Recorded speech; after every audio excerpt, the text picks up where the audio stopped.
एक दफ़ा ना हज़रत अबू बकर सिद्दीक और जनाबे उमर फ़ारूक की ना किसी बात में शक्कर रंजी हो गई, इख्तलाफ राय हो गया।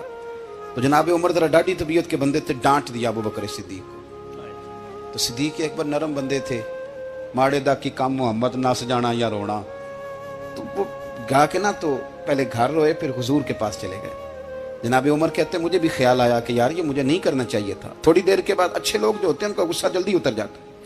कहते मैंने जाके जनाबे सिद्दीक अकबर के दरवाजे पे दस्तक दी तो पता चला वो तो घर ही नहीं। मैं समझ गया, मैं डर गया, मेरी टांगे कांपने लगी। क्यों डर रहे हो उमर? फरमाने लगे इसलिए डर रहा हूं कि अबू बकर जब अपने घर नहीं होते तो दरवाजा रसूल पे हो। सारी बात तो सुना दी होगी। फरमाते मैं नबी पाक की बारगाह में पहुंचा, सामने अबू बकर बैठे हैं, पुश्त मुबारक मेरे करीम रसूल की काबे की जानब, चेहरा सिद्दीक अकबर की जानिब, दोनों की गर्दनें झुकी हुई।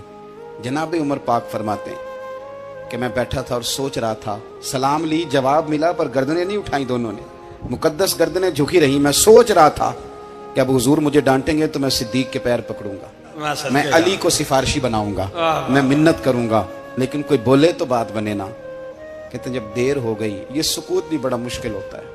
ओहो, अगर कभी वो चुप कर जाए तो ये भी बड़ा मसला है, महबूब भी चुप कर जाए। कहते मैं बड़ा परेशान हुआ, जब मेरा कलेजा मुंह को आया ना तो जनाबे उमर कहते मैं बोलने लगा तो आंसू मेरे पहले निकल गए। अल्लाहु अकबर। मैंने रो के कहा सोनिया भूल गया था, मैं गया था अबू बकर के घर माफी मांगने, पर ये यहाँ आ गए। ये मेरे दोस्तों, इसे मेरी तकरीर ना समझना, मेरे रसूल पाक के ये असल लफ्ज आपको किताब में मिलेंगे। आप तब खातिब निसाद उठा के देखें। जनाबे उमर कहते हैं मैंने अर्ज की हुजूर मैंने गलती समझ ली थी, मैं गया था अबू बकर के घर हुजूर, मैं भूल गया था। फरमाते हैं नबी पाक ने जब गर्दन मुबारक उठाई तो हुजूर की दाढ़ी आंसुओं से भरी हुई। और लफ्ज क्या थे?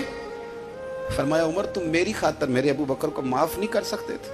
अब बात को समझे, ये नहीं फरमाया अबू बकर ने गलती नहीं की, फरमाया छोड़ नहीं सकते थे, तुम मेरी वजह से मेरे साहब को छोड़ नहीं सकते थे। फिर हुजूर ने फरमाया उमर ये सारा मक्का तलवारें लेके मुझे कत्ल करने आता था, यार ये अकेला था, इसने खोल के बाजू कहा था कि जो हुजूर तक जाएगा मेरी लाश से गुजर के जाएगा। पर मैं दुनिया भूल जाती है, मुझे याद है अबू बकर सिद्दीक ने माल भी दिया, औलाद भी दी, मेरी खातर छोड़ नहीं सकते थे। जनाब उमर कहते हैं मैं उसके बाद समझ गया कि मेरे मुस्तफ़ा की रजा इसी में है कि अबू बकर को राजी रखा जाए। सुभान अल्लाह।